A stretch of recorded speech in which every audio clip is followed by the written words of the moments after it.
दो शब्द आपके सामने हैं, एक तो है वैज्ञानिक, एक है भौतिकवाद, साइंटिफिक मेटेरियलिस्टिक, साइंटिफिक मेटेरियलिज्म। वैज्ञानिक क्या है वो तो हम बाद में बात करते हैं, भौतिकवाद क्या है उसकी बात सबसे पहले करिए। भौतिकवाद का मतलब संबंध किससे है? मैटर से है। क्या इसका मतलब आप सीधे से नहीं समझ गए कि हॉब्स ये मानता है कि सृष्टि का मूल तत्व पदार्थ है? हॉब्स भौतिकवादी विचारक है, मतलब ये विचारों की बात नहीं करता है, प्रत्यय की बात नहीं करता है। प्रत्यय की बात किसने की थी? प्लेटो ने। आकार सिद्धांत, आपने बात की ना, जो विचार है वही महत्वपूर्ण है, बाकी सब भ्रम है।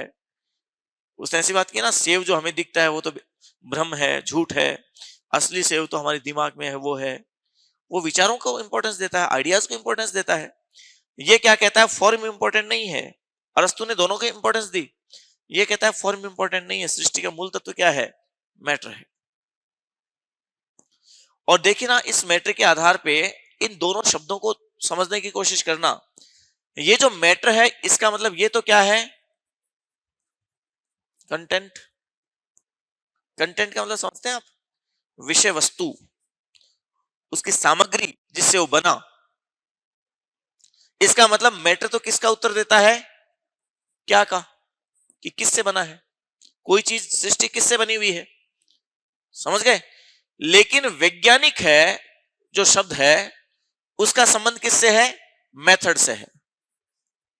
मेथड का मतलब, ये तो कंटेंट है, ये मेथड है। इसका मतलब सृष्टि बनी तो किससे? मैटर से। लेकिन वो सृष्टि बनी कैसे? तो इस कैसे का उत्तर कौन देता है? वैज्ञानिक। ये दो शब्द हैं, दोनों को ध्यान से समझना पहले आप, फिर आगे समझ में आएगी बात, फिर जोड़ लेना आप इन कड़ियों को। कि पहली बात तो इस ये सृष्टि बनी हुई किससे है, इसका उत्तर तो कौन देता है? ये भौतिकवाद, भौतिक तत्व से बनी हुई है। लेकिन ये पूरी सृष्टि बनी कैसे, वो कौन से तरीके से बनी? वैज्ञानिक तरीके से। तो किससे बनी, इसकी व्याख्या ये करता है, कैसे बनी, इसकी व्याख्या ये करता है। तो दोनों को जोड़ लेंगे तो सृष्टि का निर्माण किससे हुआ और कैसे हुआ, इसका जवाब ही वैज्ञानिक भौतिकवाद है। सरल शब्दों में शुरुआती अर्थों में ये समझ लेना आप। अब समझना क्या कहता है वो चूंकि भौतिकवादी विचारक है तो उसका मानना है कि सृष्टि बनी है किससे? मैटर से। मैटर का मतलब अणु, अणु से। अणु का मतलब पदार्थ, पदार्थ का मतलब जड़ तत्व। इसका मतलब हॉब्स कैसा विचारक है? भौतिकवादी विचारक है। जड़ तत्व से बनी है, पदार्थ से बनी है, अणु से बनी है। और उसका कहना है कि पूरी दुनिया में जितनी भी चीजें हैं वो अणु स्वतंत्र होते हैं, अणु स्वतंत्र अवस्था में पाए जाते हैं। हर एक अणु स्वतंत्र अवस्था में पाया जाता है। हर एक अणु का अपना स्वतंत्र वजूद होता है और वो सृष्टि में तैर रहे हैं अणु, बहुत सारे अणु हैं। समझना, हर एक अणु का वो स्वतंत्र अस्तित्व मानता है और हर एक अणु की अपनी स्थिति है, स्वतंत्र है वो। पहले मैं केवल वैज्ञानिक की बात कर रहा हूं और मानव समाज पे बाद में बात करेंगे। पहले केवल पदार्थों की बात कर रहे हैं। मानव की बात को जोड़ेगा देखना होब्स, और जब जोड़ेगा तब आपकी पूरी बात झटके में समझ आ जाएगी। मैं केवल इस बात को ज्यादा विस्तार में लेके इसलिए बता रहा हूं कि जब वो बात मानव पे आए ना, तब आप एक सेकंड में समझ जाएं कि हाँ वो बात इसलिए थी। तो वो कहता है कि इस सृष्टि में अनेक प्रकार के अणु हैं और वो अणु स्वतंत्र अवस्था में पाए जाते हैं। समझ गया? लेकिन वो कहता है कि उन अणुओं में गति होती है। गति कौन कौन सी? वो कहता है गतियां दो प्रकार की होती हैं। दो प्रकार की। पहली तो अणु की बात कर ली उसने, और अणु का अस्तित्व कैसा है? स्वतंत्र है, स्वतंत्र अवस्था में। फिर वो कहता है गति, अणु में गति होती है, और गति होती है कितने प्रकार की? दो प्रकार की। एक कहता है वो यांत्रिक, सॉरी, जैविक गति, और दूसरी वो कहता है मनोवैज्ञानिक गति।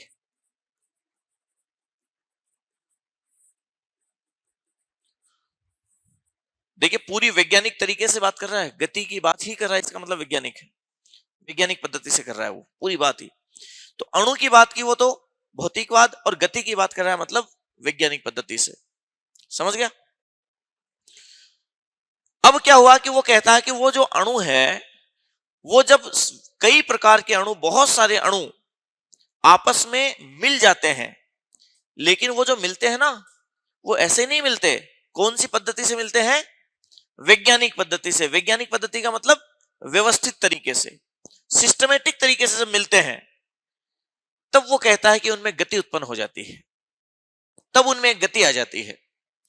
अव्यवस्थित तरीके से मिलेंगे तब गति नहीं आएगी। समझना, वो उदाहरण देता है। वो कहता है कि जैसे घड़ी है, घड़ी के जो पुर्जे हैं, अब उन पुर्जों को अगर अव्यवस्थित तरीके से जोड़ोगे तो क्या घड़ी चल पड़ेगी? क्या गति आ जाएगी घड़ी में? नहीं आएगी।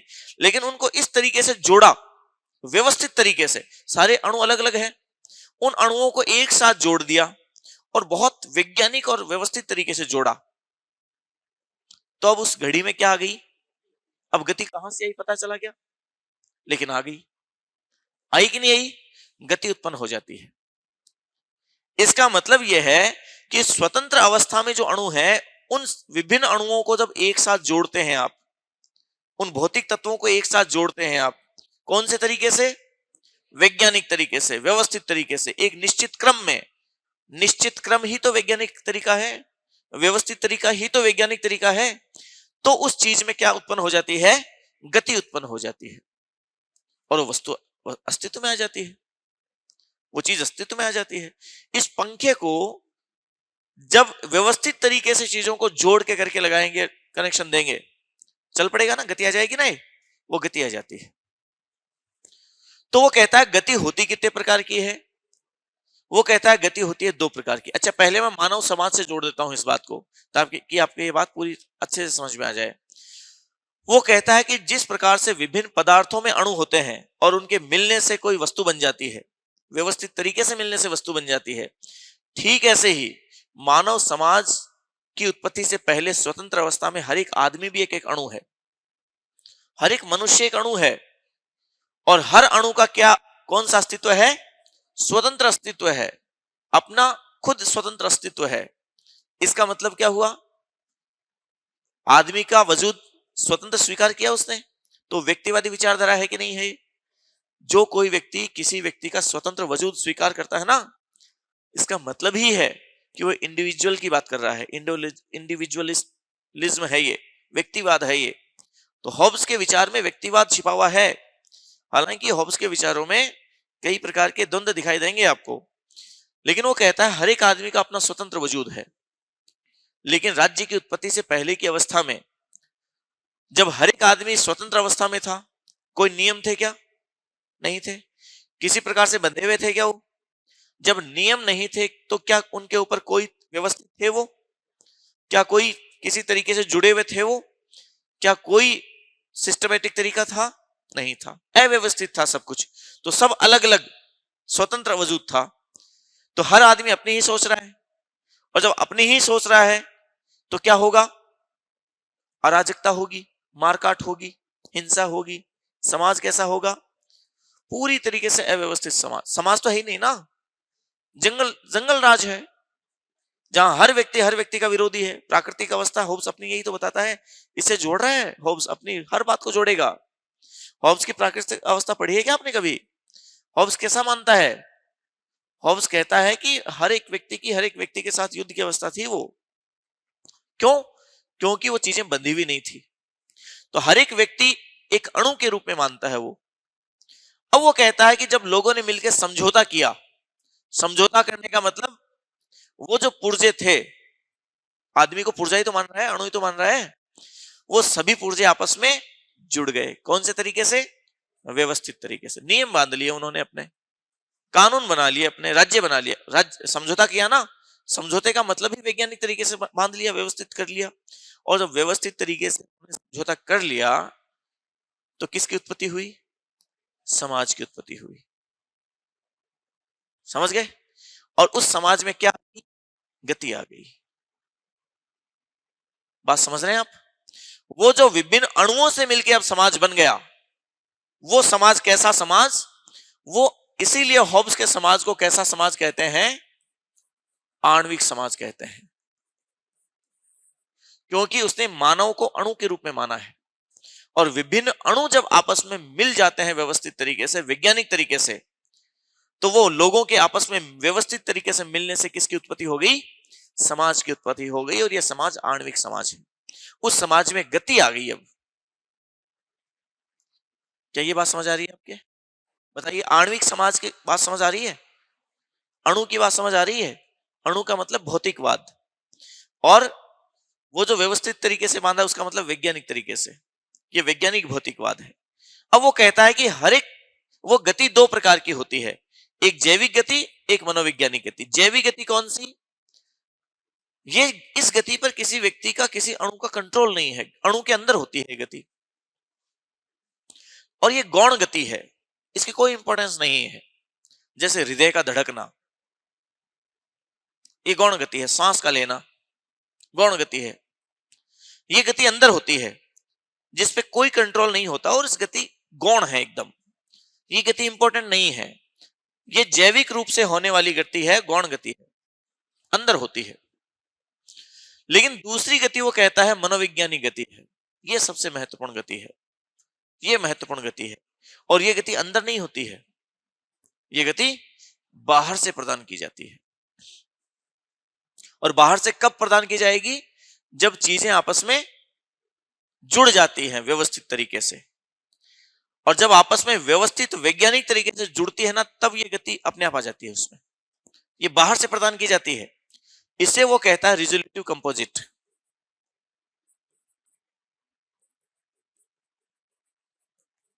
रिजोल्यूटिव कंपोजिट,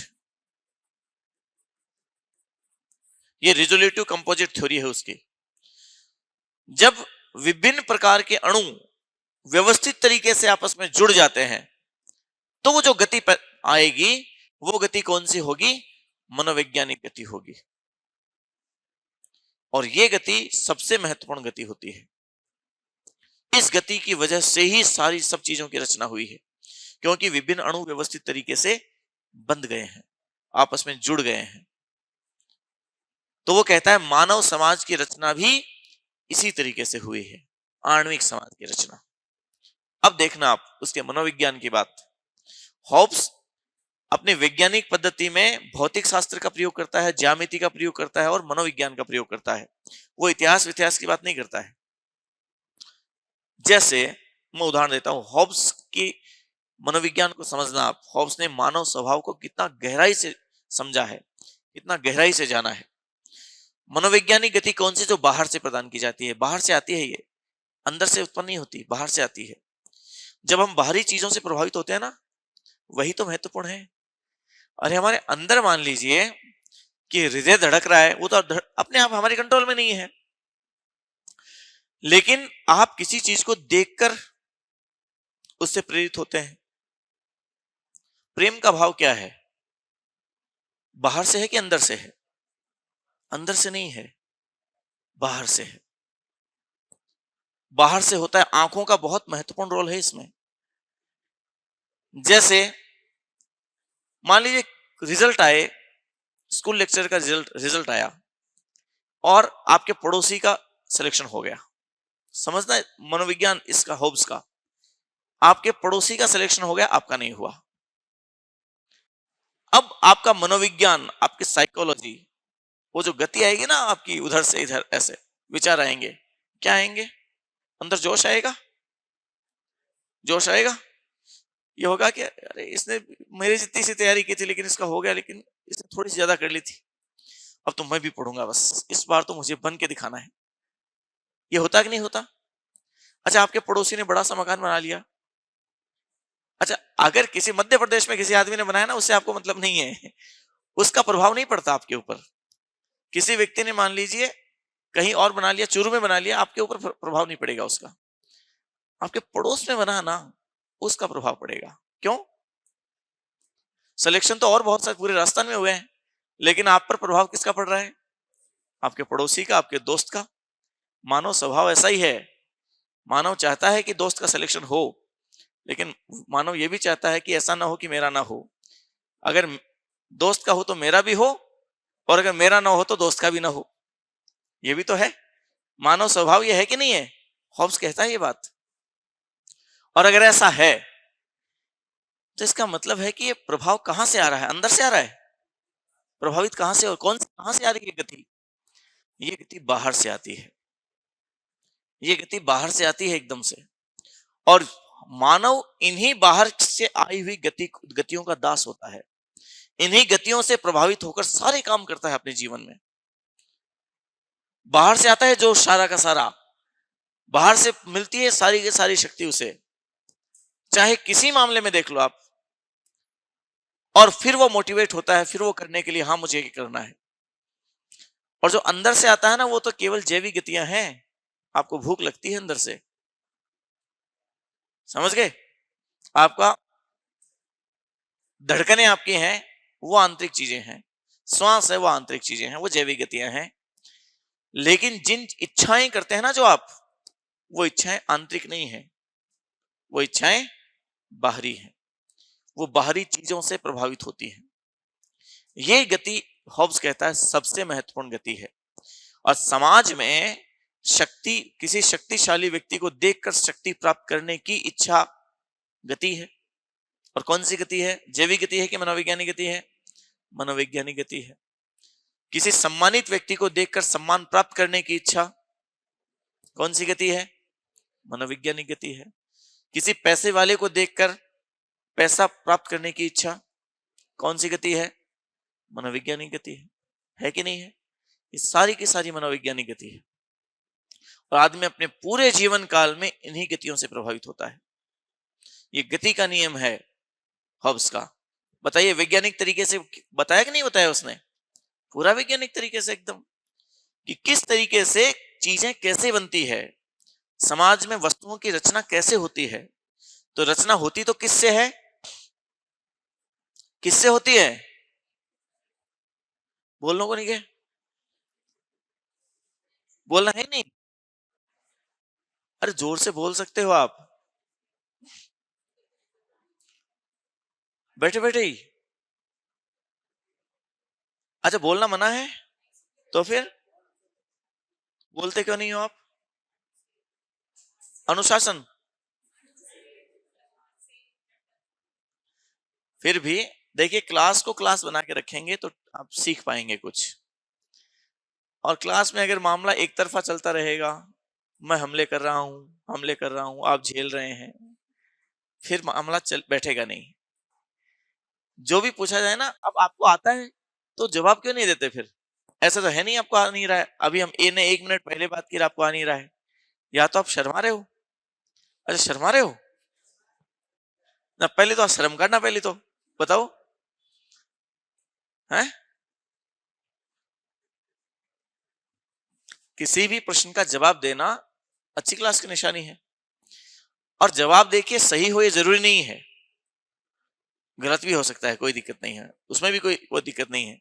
और आपके तो वैसे भी दिक्कत नहीं है। देखिए लड़कों के सवाल का जवाब देने में थोड़ी सी दिक्कतें आती हैं कभी कभी। उन्हें ऐसे कभी कभी ऐसा लगता है कि पड़ोस में अगर कोई लड़की बैठी हो ना, तब उनको लगता है कि अगर गलत जवाब देता तो बेइज्जती हो जाएगी मेरी। ये बाहरी प्रभाव, मनोवैज्ञानिक गति है ये भी हॉब्स की मनोवैज्ञानिक गति है। लेकिन इन सब चीजों से ऊपर उठना है, कोई बात नहीं। कोई किसी की बेइज्जती नहीं होगी, सबको समान मात्रा में आता है, सब सीख ही रहे हैं। आप ये भी मत समझिए कि मुझे बहुत कुछ आता है, हम सभी सीख रहे हैं। बस मैंने थोड़ा सा पहले पढ़ ली इन चीजों को, इसलिए ये चीजें मुझे थोड़ी सी पहले आ गई, या कुछ थोड़ी सी ठीक ठाक मात्रा में आ गई। 2-4 साल बाद ऐसी स्थिति आएगी कि आपको मुझसे बेहतर आ जाएगा। आप में से कोई आदमी यहां खड़ा होगा, आपके सामने कोई और होंगे। ये तो सृष्टि का नियम है, नहीं है? तो फिर इसमें इतना हीन भावना में आने की या इतना परेशान होने की कहां जरूरत है? इतना शर्माने की कहां जरूरत है? ये तो क्रम है। आपकी जगह कभी मैं भी बैठा था, और मेरे बाद यहां पे कोई और भी होगा, ऐसे भी तो है। तो ये क्रम चलता रहता है, ठीक है? प्रकृति का नियम है। जवाब देना सीखें, क्लास को क्लास बना के रखेंगे तो ज्यादा अच्छे से सीख पाएंगे, शायद मैं भी थोड़ा ठीक ठाक तरीके से पढ़ा पाऊं, ये भी तो है, क्योंकि पत्थरों को पढ़ाने में और इंसानों को पढ़ाने में फर्क होता है। ठीक है, तो अपने आप को इंसान साबित करते रहे, ये बताते रहे कि हम अभी इंसान हैं, तो ठीक ठाक तरीके से हम बात कर पाएंगे, है ना। और चेहरों के जो हाव भाव है ना, आपके एकदम पत्थर जैसे रहते हैं, बस एक ही तरीके से। अरे ये कौन सी बात है, पहले से फिक्स करके आए हो कोई? इंसान है, रोबोट थोड़ी ना है। अपने आप को रोबोट क्यों बना रहे हो आप? आदमी एक इमोशनल ह्यूमन बीइंग है, नहीं है? और अगर वो इमोशनल ह्यूमन बीइंग है तो इमोशंस तो चेहरे पे आने चाहिए ना, क्यों ना आए? और आपने अपने आप को अगर रोबोट ही बना लिया है कि मुझे तो बस घूरना ही घूरना है, तो फिर वो कोई ठीक स्थिति थोड़ी ना है। तो मनोवैज्ञानिक गतियों से सीखिए आप, हॉब्स की मनोवैज्ञानिक गतियां क्या हैं, बाहर से प्रभाव होता है, सीखिए आप। जब आप देंगे ना, जब आप देखिए, मुझे बताइए आप कि जब मैं अगर मान लीजिए एकदम नीरस होके पढ़ाऊंगा तो आपको नींद आएगी कि नहीं आएगी? बता दीजिए मुझे आप। आएगी? और आपकी रुचि नहीं होगी फिर पढ़ने में? बिल्कुल नहीं होगी। तो जब आप, मेरे अकेले का प्रभाव आपके ऊपर इतना होता है, तो आप सभी लोग अगर मुंह सुजा के बैठ जाएंगे तो सबका प्रभाव मुझ पे नहीं होगा? ये बताइए आप, ये भी तो होगा। तो अपनी जिम्मेदारी को भी तो समझिए कि आपकी जिम्मेदारी क्या है। तो अपने अंदर के रोबोट को घर छोड़ के आए, जब भी आए अपने अंदर के इंसान को लाकर यहां बैठाएं, और रोबोट को इस क्लास से बाहर रखें तो ठीक है मामला। ठीक है, सही गलत जो भी जवाब है आपको जैसा आता है वैसा दीजिए, गलत होना कभी बुरा नहीं है। क्योंकि देखिए, आपको अगर सब कुछ आ रहा होता तो यहां थोड़ा ना होते, और सब कुछ सामने वालों को भी नहीं आ रहा है, ये भी तो मान लेना, कोई आदमी परफेक्ट नहीं है। ये विषय इतना सीमित नहीं है कि सबको सब कुछ आ जाता है, किसी को सब कुछ आ जाता है। हर आदमी सीखने के क्रम में है। आपने अगस्त कामटे का नाम सुना है? अगस्त कामटे का मैंने आपको बताया था क्या, विज्ञान का श्रेणी तंत्र, विज्ञानों का श्रेणी तंत्र मैंने अरस्तु में पढ़ाया था शायद, अगस्त कामटे का, जिसमें वो थोड़ा श्रेष्ठ विज्ञान है, जो कि थोड़ा सा ऊपर विज्ञान है, जिसमें पहले ज्ञान की अवस्था को प्राप्त कर लिया, तीसरी अवस्था को, है ना। और वो थोड़ा सा पिछड़ गया है अभी विज्ञान, वो भी आगे कभी विज्ञान बन जाएगा जब वो ज्ञान की तीसरी अवस्था में आ जाएगा। तो ये समझ लीजिए कि मैं आपसे पहले थोड़ा सा उन चीजों को पढ़ लिया, तो थोड़ा सा उस स्थिति में आ गया। बाकी आप भी तो आ ही जाएंगे, नहीं आएंगे? तो गलत होना बुरा नहीं है। अगर कोई बच्चा डरने के गिरने के डर से चलना ना सीखे, चलने की कोशिश ना करे, तो कभी नहीं चल पाता वो, समझ रहे हैं? तो गलत होने के डर से बिल्कुल नहीं करना है ऐसे, मस्त होके बताइए आप। और ये एक बात तय है, किसी की कोई बेइज्जती नहीं होगी, या कोई ऐसा कुछ नहीं सोचेगा कि इसको कुछ नहीं आता है। किसी को कुछ नहीं आता है, सब एक ही उसमें है हम, है ना। इसलिए क्लास के माहौल को थोड़ा अच्छा रखना है। हम सबकी ही तो जिम्मेदारी है क्लास के माहौल को अच्छा रखने की, बाहर से आके थोड़ा ना करेगा कोई फिर। अच्छा, मुझे तो लगता है आप लोग आपस में भी शायद एक दूसरे से अभी तक ऐसे आके बैठते हो और उठा के बैग चले गए ऐसे, आपस में भी कोई। क्लास ज्यादा अच्छी तब होगी, मैं तो आपको एक बात और भी कहता हूं, कि आप मुझसे शायद इतना नहीं सीख पाएंगे जितना आपस में एक दूसरे से सीखेंगे, ये तय बात है एकदम। इसलिए अच्छे ग्रुप बनाइए आप, और ग्रुप में डिस्कशंस करिए किसी बात पर, किसी मुद्दे पर, और उस डिस्कशन से आप बहुत कुछ सीख जाएंगे।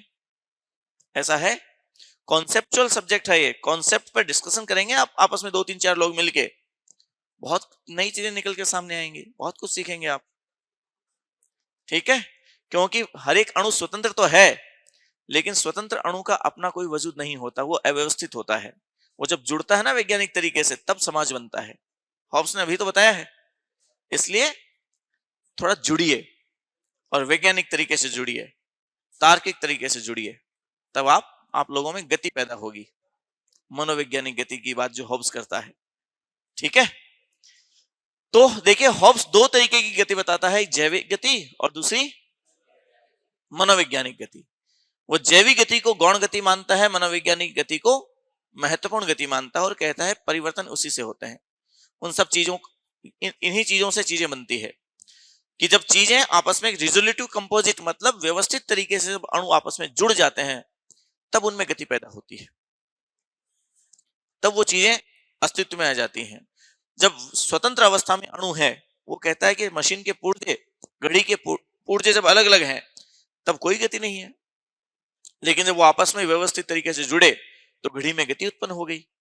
मानव सभी स्वतंत्र अवस्था में है, लेकिन जब आपस में नहीं जुड़ते हैं तब तक समाज नहीं बनता, व्यवस्थित तरीके से नहीं होता। लेकिन जब आपस में जुड़ते हैं, व्यवस्थित तरीके से जुड़ते हैं, तो क्या होता है?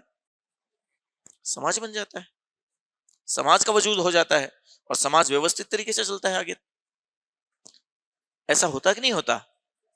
हॉब्स का वैज्ञानिक भौतिकवाद यही है, जिसमें वो कहता है कि वस्तुओं का निर्माण कैसे होता है, इस सृष्टि की रचना कैसे होती है, चीजें कैसे बनती है।